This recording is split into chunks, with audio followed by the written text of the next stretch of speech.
அப்பாடா, ஒரு வழியா அடிச்சு புடிச்சு இந்த பதவிக்கு வந்தாச்சுப்பா. இனிமே நம்மள எவனும் பயமுறுத்த முடியாது, பாதுகாப்பா இருக்கலாம். எவனும் நம்மள போட்டு கொடுக்க முடியாது. எவ்வளவு வேணாலும் எடுத்துட்டு போலாம், எங்க இருந்து வேணாலும் எடுத்துட்டு போலாம். இந்நேரத்துக்கு ஒரு ஆள் வந்து இருக்கணும், வரல. நானும் வந்து பாருங்க ஓடிக்கிட்டே இருக்கேன். வந்து வாழ்த்துக்கள். ஐயோ, உங்களை தான் எதிர்பார்த்துட்டு இருந்த வானதி. உங்க வாழ்த்துக்கள் தான் எனக்கு ரொம்ப முக்கியம். சரி, அதெல்லாம் ஒரு பக்கெட் இருக்கட்டும். பதவிக்கு வந்துட்டீங்க, அப்புறம் என்ன பண்ண போறீங்க? என்ன பண்ண போறேன்னா, இது வரைக்கும் எவனுமே பண்ணாததும் நான் பண்ண போறேன். அவெல்லாம் ஒரு ஆளே இல்லைன்னு நான் பண்றத பார்த்து மேலிட ஆடி போகுது, அசந்து போகுது. அதெல்லாம் பண்றது ஒரு பக்கெட் இருக்கட்டும். இன்னொரு முக்கியமான ஒரு விஷயம் இருக்கே. என்ன முக்கியமான விஷயம்? கோயிலுக்கு போயிட்டு வந்தாச்சு, பாட்டு கூட பாடியாச்சு. இதுக்கு மேல என்ன முக்கியமான விஷயம்? அதெல்லாம் எப்பயும் பண்றதுதான். பதவிக்கு வந்தோன்னு ஒரு முக்கியமான விஷயம் இருக்கே. முன்னாடி இருந்தவங்களை பழி வாங்கணும்ல. அத போயிட்டு நம்ம என்னத்தை பண்ணிக்கிட்டு, ஏதோ அவங்க தெரியாம பண்ணிட்டு போயிட்டாங்க, விட்டுட்டு போய் நம்ம அடுத்த வேலையை பாப்போம்பா.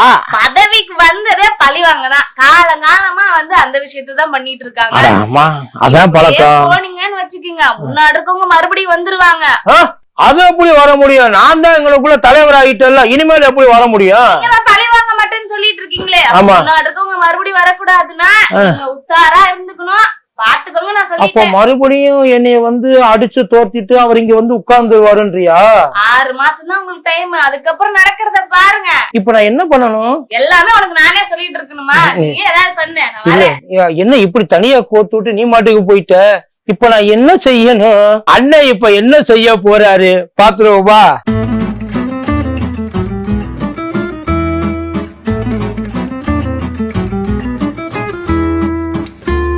மதியம் நேருக்கு வணக்கம். இது மதியம் தர்பார் கூத்தடி கோபி.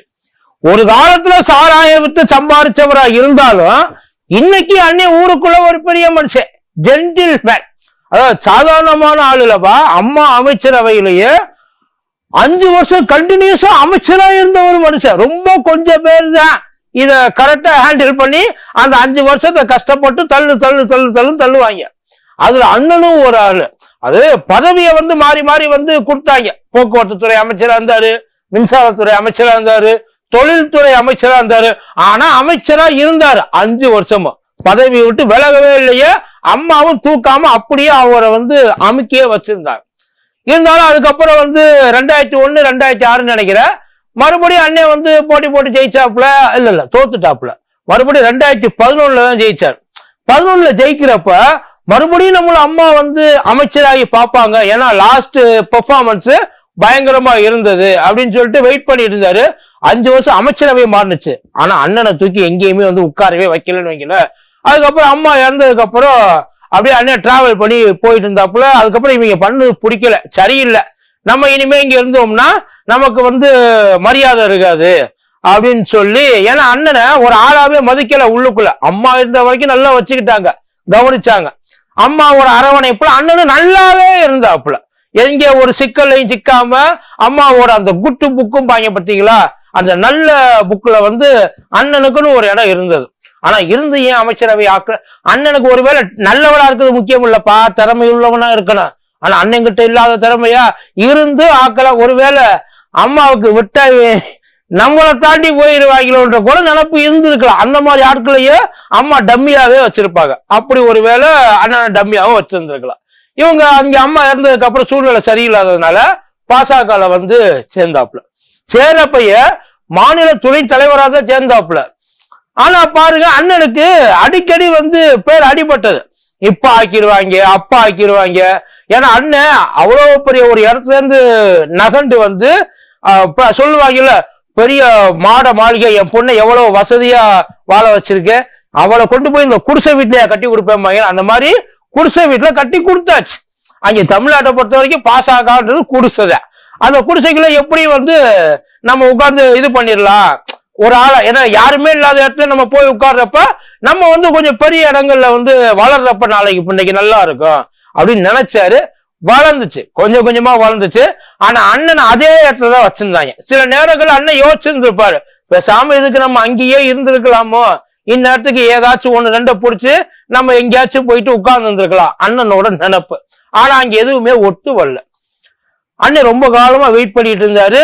இடையில அண்ணாமலை அண்ணன் வர்றதுக்கு முன்னாடி அடுத்த தலைவர் அண்ணன் தான் அப்படின்ற ஒரு நினைப்புமே அவருக்கு இருந்துச்சு, எல்லாருக்குமே இருந்துச்சு. அதாவது கூப்பிட்டு கூட கேட்டாரு, ஏன்டா அடுத்த தலைவர் நான் தானே, ஆமா நீங்க தான், அப்ப நான் அப்படி நினைச்சதுல ஒண்ணும் தப்பு இல்லை அப்படின்ற மாதிரி நிறைய பேர்ட்ட வந்து அண்ணன் அவரோட மனக்குறையெல்லாம் சொல்லிட்டு இருந்தாரு. அண்ணாமலை அண்ணன் உள்ள என்ட்ரி, அண்ணாமலை அண்ணன் உள்ள என்ட்ரி ஆன உடனே என்னமோ சொல்லி மேல இருந்து சமாளிச்சுட்டாங்கன்னு வைங்கள. ஏன்னா இருக்கிறப்ப அப்ப நாங்கெல்லாம் எங்களுக்கு ஒண்ணும் தெரியாத ஆளுகளா, அவங்கள கொண்டாந்து உள்ள உட்கார வச்சா அப்ப நாங்களாம் டம்மியா அப்படின்னு அண்ணன் சண்டையெல்லாம் போட்டிருக்காருன்னு வைக்கல.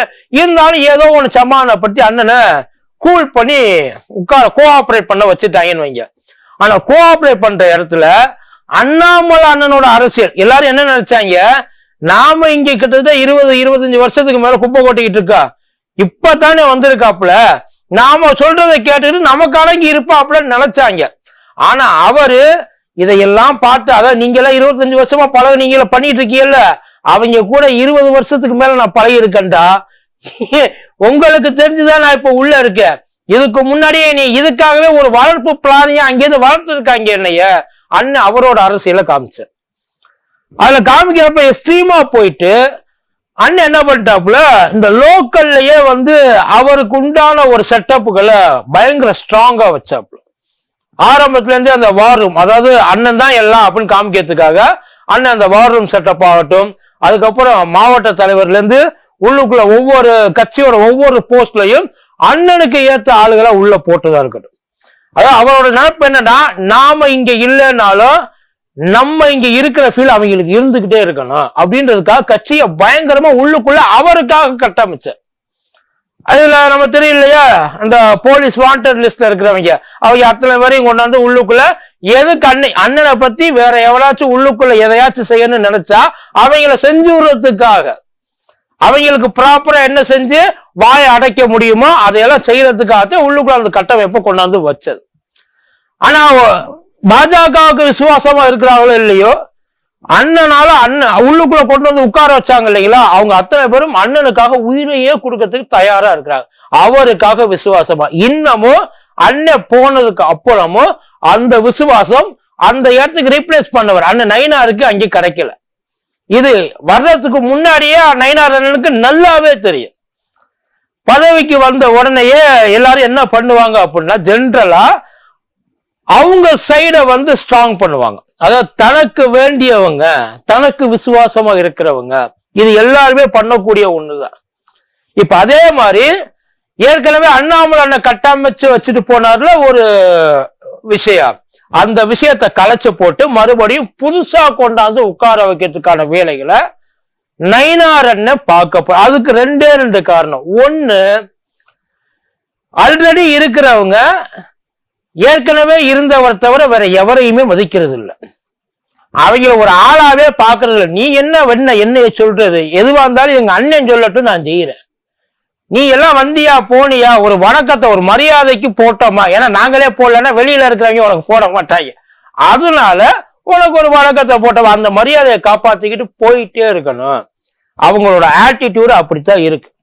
இப்ப கூட அண்ணாமலை அண்ணனை நீக்க கூடாது, தீக்குளிப்போம், சாகும் வரை உண்ணாவிரதம் இருப்போம், என்னென்ன அது அண்ணாமலை போயிட்டா பாஜகவே வந்து பாடையில ஏத்தி அமிச்ச மாதிரிதான், அது வந்து செத்துறோம் தமிழ்நாட்டுல அப்படின்ற லெவலுக்கு என்னென்னமோ பண்ணி பார்த்தாங்க அவரை உட்கார வைக்கிறதுக்கு. அது அவரோட ஆலோசனையின் பேர்ல தான் நடந்திருக்கும்னு வைங்கல, அண்ணனோட அறிவுரையின்படிதான். ஆனா அவங்க என்ன பண்ணாலும் இது ஒத்து வரல. ஆனா நயினாரன் இந்த இடத்துக்கு வருவாருன்னு அவர் சாதாரணமா உள்ள வரல, அண்ணா போஸ்ட் மாதிரி அண்ணாமலை அண்ணன் மாதிரி தூக்கி கொண்டாந்து எடுத்தோன்னு உட்கார வைக்கல, நிறைய அதுக்குன்னு உள்ள உட்கார வைக்கிறதுக்குன்னு பயங்கரமான ரெக்கமெண்டேஷன் எல்லாம் போயிருக்கு. ஐயா அமித்ஷாவே போயிட்டு மேல இருக்கிறவங்க அவங்க முதலாளி இருக்காங்கல்ல அவங்கள சமாதானப்படுத்தி, ஐயா கவலைப்படாதீங்க நம்மாலுதான் ஏன்னா நயினாரன் இது வரைக்கும் எந்த விதமான தீவிரமான ஒரு இந்துத்துவ கொள்கையிலையும் ஈடுபட்டது கிடையாது. இது வரைக்கும் பெருசா வந்து இந்த முஸ்லீம் இந்து முஸ்லீம் கலவரம் மத கலவரம் அதை பத்தி பெருசா அத பிரச்சனை கலப்பக்கூடிய அளவுக்கு பேசுனதும் கிடையாது. அதனால அங்க இருக்கிறவங்க இவர் எப்படி அதை நடத்துவாப்ல அப்படின்ற மாதிரி கேட்டாங்க. அண்ணாமலை அண்ணனே நடத்தினப்ப இவரை வந்து நடத்தி வைக்க முடியாது, அதெல்லாம் ஒண்ணும் பிரச்சனை இல்லை நம்ம பாத்துக்கலாம்னு சொல்லிதான் அமித்ஷா ஐயா உள்ள கொண்டு வர வச்சிருக்காப்புல. ஆனா இங்க உள்ள வந்ததுக்கு அப்புறம் ஏற்கனவே இங்க இருக்கிறவங்க விசுவாசமா இருப்பாங்களா இப்ப இருக்கிற தலைமைக்கு, நயினார் அண்ணனுக்கு அந்த டவுட் ரொம்ப ஸ்ட்ராங்கா இருக்குது. இன்னும் சொல்ல போனா கன்ஃபார்மாவே இருக்குது, இருக்க மாட்டாங்க, அவருக்கு மட்டும்தான் கட்டுப்படுவாங்க. ரெண்டாவது, நமக்கு எந்த அளவுக்கு வந்து கெட்ட பேரை ஏற்படுத்த முடியுமோ எந்த அளவுக்கு, ஏன்னா இப்போ பாஜகவில் இருக்கிற பெரிய ஒரு பிரச்சனை எலெக்ஷன் வரப்போகுது. பூத் கமிட்டி அப்படின்றது ஒண்ணு கிடையவே கிடையாது. ஆக்சுவலி கட்டமைச்சிருக்கணும் கிடையாது. அந்த பூத் கமிட்டி வேலை பார்க்கணும் அடிமட்ட வரைக்கும் சொல்றதை கேட்டாத்தான் உண்டு. அங்க இருக்கிறவங்க அதுக்காக வேலை, ஏன்னா அதிமுகலே லாஸ்ட் டைம் பூத் கமிட்டி வேலை எங்கேயுமே நடக்கல. அது ஒரு பெரிய டிராபேக்கா போனது நயினாரனுக்கு நல்லாவே தெரிஞ்சிருக்கு. அதனால பூத் கமிட்டி அமைக்கணும். அதுக்கு கீழே இருக்கிற வரைக்கும் மேல இருக்கிறவன் என்ன சொல்றானோ அதை செய்யற அளவுக்கு இருக்கணும். இவன் என்ன சொல்றது நம்ம என்ன கேட்கறன்ற நினைப்பு இருக்கக்கூடாது. பத்தாவதுக்கு அண்ணாமலனுக்கு விசுவாசி எவன் உள்ள இருக்கிறானோ, யாரெல்லாம் வந்து இன்னமும் அண்ணாமலை அண்ணன் தான் பாஜகவோட தலைவர் அப்படின்னு வந்து ரொம்ப ஸ்ட்ராங்கா நம்புறானா அத்தனை பேரையும் தூக்கு.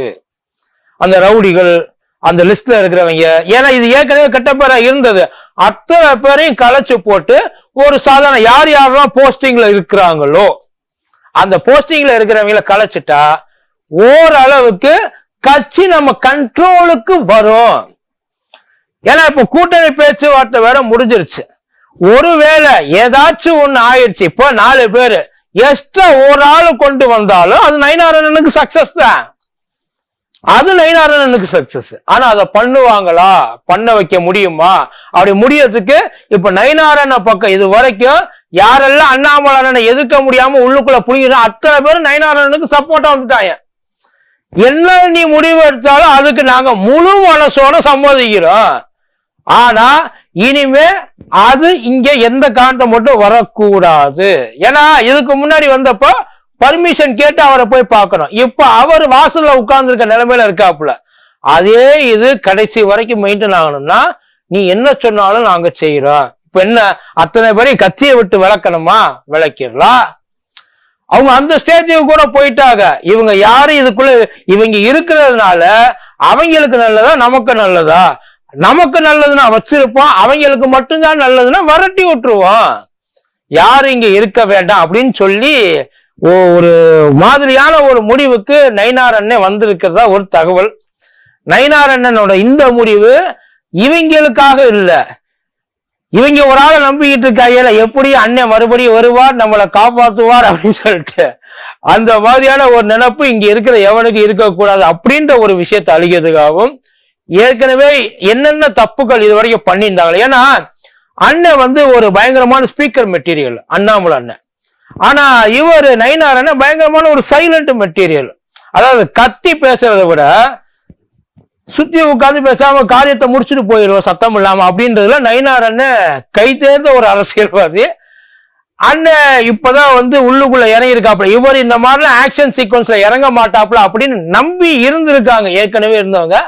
ஆனா இப்ப யார் யாரு அவங்க பதவியில இருப்போமா மாட்டோமா அப்படின்ற ஒரு டவுட்ல உட்கார்ந்து இருக்காங்க. பாப்ப என்ன நடக்குது. அண்ணன் கூடுமான வரைக்கும் அத்தனை பேரையும் வரட்டி உள்ளனாலும் பாதைக்கு பாதையாவது கழிச்சு கட்டிடுவாப்புல அப்படின்றதுல ரொம்ப ஸ்ட்ராங்கா இருக்காங்க பல பேர். ஒருவேளை பண்ணிட்டாங்க அப்படின்னா இதெல்லாம் பண்ணா அண்ணன் கட்சியை வந்து கழுவி சுத்தம் பண்றதுக்கான ஒரு வேலையில தான் இறங்கி இருக்காப்புல. மற்றபடி இதை வந்து விரட்டி விடுறதுனால உண்மையில அவங்களுக்கு வந்து டிராபேக் இருக்கலாம். ஏன்னா இந்த விஷயத்துக்கு இல்லைனாலும் வேற விஷயங்களுக்கு யூஸ் பண்ணலாம். ஆனா அந்த விஷயங்களுக்கு நமக்கு இவங்க எதுவும் தேவையில்லை, அந்த மாதிரி விஷயங்கள் பண்றதுக்கு நான் அண்ணாமலையும் இல்லை அப்படின்ற மாதிரி அண்ணன் உள்ளுக்குள்ள பஞ்சு டயலாக் எல்லாம் பேசியிருக்காரா. பாப்போம் என்ன நடக்குது. நன்றி.